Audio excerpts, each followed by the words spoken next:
aí, moçada, se joga, tudo bem? Falou assim, pagando a minha promessa, né? Falou assim, nós dissemos que faríamos vídeos de dicas e de orientações. Eu vou trazer hoje para vocês aqui uma dica muito importante, principalmente para as provas do CESP. Por quê? Porque eles cobram muito o aspecto de pontuação. Pontuação, quando a gente fala de pontuação, principalmente a gente fala de vírgulas. Você quer ver a grande armadilha que todo concurso público faz? A vírgula empregada antes do pronome relativo que, porque às vezes a concepção ela é muito simples do que você deve fazer quando você tem o pronome relativo que e a oração adjetiva consequentemente. Vamos dar uma olhadinha então nesse contexto para a gente ver o que representa na verdade essa vírgula. Olhem só. Pessoal, então o que nós temos aqui, né? Nós temos aqui o seguinte, o uso da vírgula antes do pronome relativo o quê? Então, vamos pegar o básico, né? O que nós sabemos aqui dentro desse contexto? Pegue pelo exemplo ali, ó, essa frase que nós temos aí bem no meio do nosso slide, que diz assim, os americanos que apoiaram a guerra ficaram satisfeitos. Muito bem. Percebam que em negrito ali está a oração introduzida pelo pronome relativo o quê? Como é que eu sei que esse pronome é relativo o quê? Porque, pela lógica gramatical, ele pode ser substituído por outro pronome relativo. Então, os americanos, os quais apoiaram a guerra, ficaram satisfeitos. Muito bem.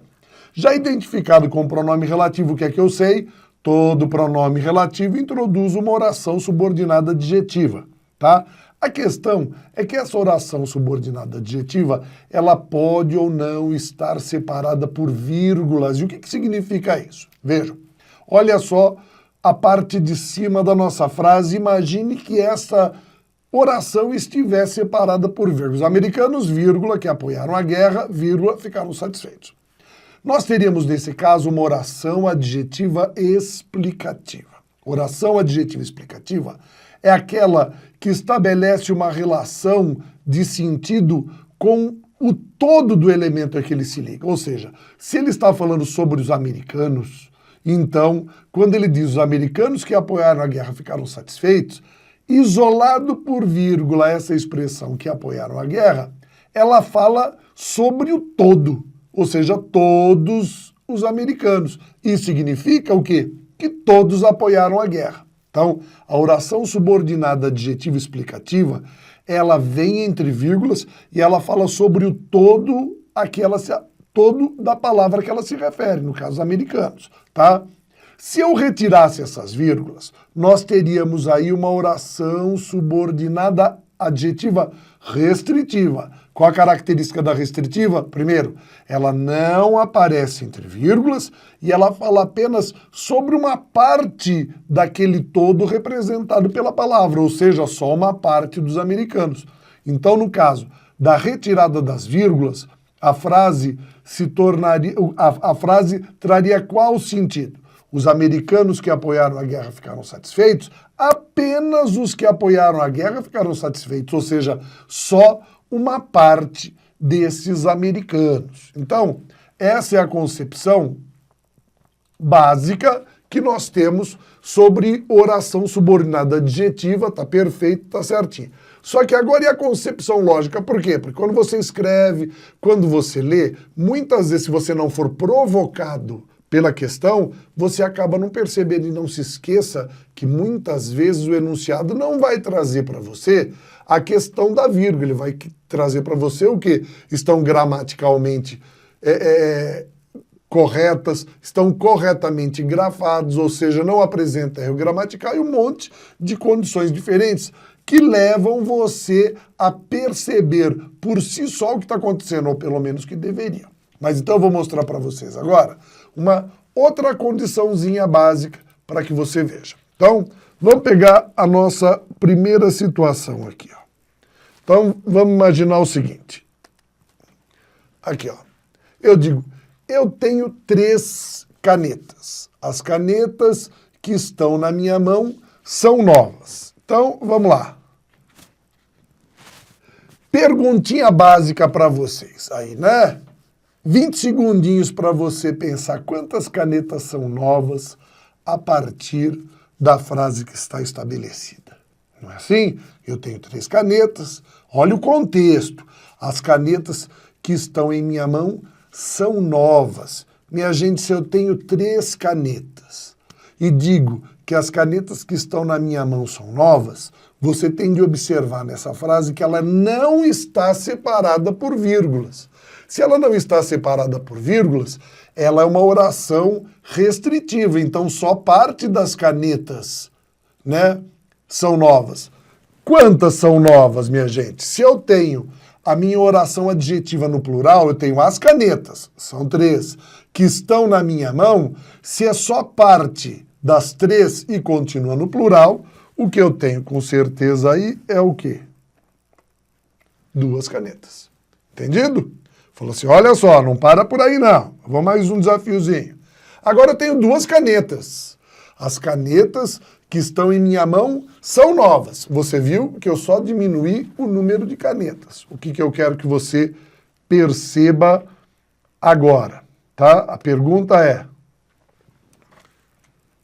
essa frase deve ser escrita com ou sem vírgula, minha gente? Pense bem. Olhe para a oração.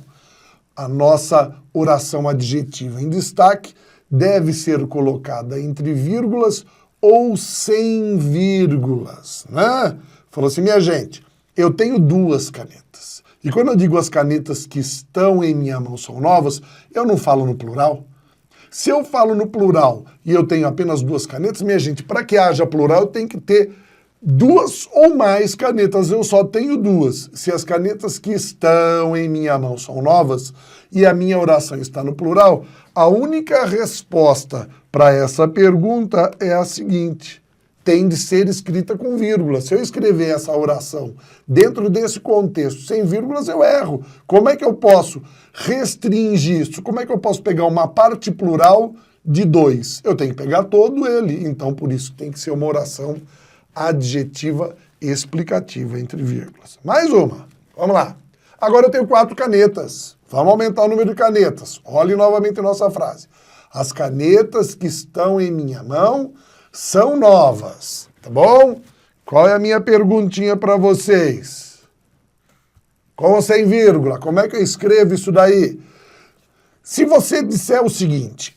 Bom, professor, se o senhor colocar, agora eu já entendi, se o senhor colocar vírgula, são as 4 canetas. E se o senhor tirar as vírgulas, são 3 canetas ou 2 canetas. É, minha gente, só que tem o seguinte, eu não posso fazer isso. Como é que eu vou escrever uma expressão sem vírgula, tá? Sem vírgula, dando a possibilidade de 2 respostas diferentes? Isso daí não existe, seria uma estrutura ambígua, ou seja, gramaticalmente errada. Para essa expressão, quando eu tenho 4 canetas e ficar correta, isso só vai ser aceito se eu colocar com vírgula falando das 4. Senão eu teria que mudar a minha estrutura e dizer, eu tenho 4 canetas, mas apenas 3 canetas destas são novas, entendeu? Falou assim, não na estrutura como está sendo feito. Lembre-se que nós estamos trabalhando com a pontuação e a semântica da oração adjetiva. Vamos para uma última? Olha só, agora eu tenho uma caneta só uma. Olha que facinho. A caneta que está na minha mão é nova. E agora? Né? A pergunta continua. Com ou sem vírgula, minha gente? Se você disse que essa expressão pode ser sem vírgula, você errou. Por que você errou? Como é que é possível você ter apenas uma caneta falar de parte de uma? Lembre-se que a oração adjetiva sem vírgula restringe uma parte do todo. Se eu tenho apenas uma caneta, eu tenho o meu todo ali representado. Dessa maneira, para que essa oração ficasse correta, ela deveria vir com vírgulas. É a única maneira aceita para essa estrutura. Certinho, minha gente? Então vejam, não se esqueça disso, apareceu o pronome relativo que ou qualquer oração adjetiva, introduzida por qual, por quem, por cujo, seja lá o que for, você vai ter de avaliar se ela é restritiva ou explicativa, mas dentro do contexto. Lembre-se que uma oração fora de contexto, ela pode ter uma variação. Com vírgula eu digo uma coisa, sem vírgula eu digo outra. Mas é só o contexto que, na verdade, vai me demonstrar se essa estrutura realmente está correta. Porque é lógico que existem frases, como a dos americanos, que mesmo dentro de um contexto, dariam significados diferentes ao contexto se eu tivesse colocado ou não a vírgula. Mas outras ficam erradas, caso eu coloque, caso eu tire. Então, bastante atenção nisso. Essa é a nossa dica de hoje para você do Se Joga Vídeos, você que está acompanhando aí o nosso trabalho de pertinho com essa equipe, esse time de excelência do nosso grupo do Se Joga Vídeos. Minha gente, até o nosso próximo encontro e nossa próxima dica, beleza? Olha aí, ó.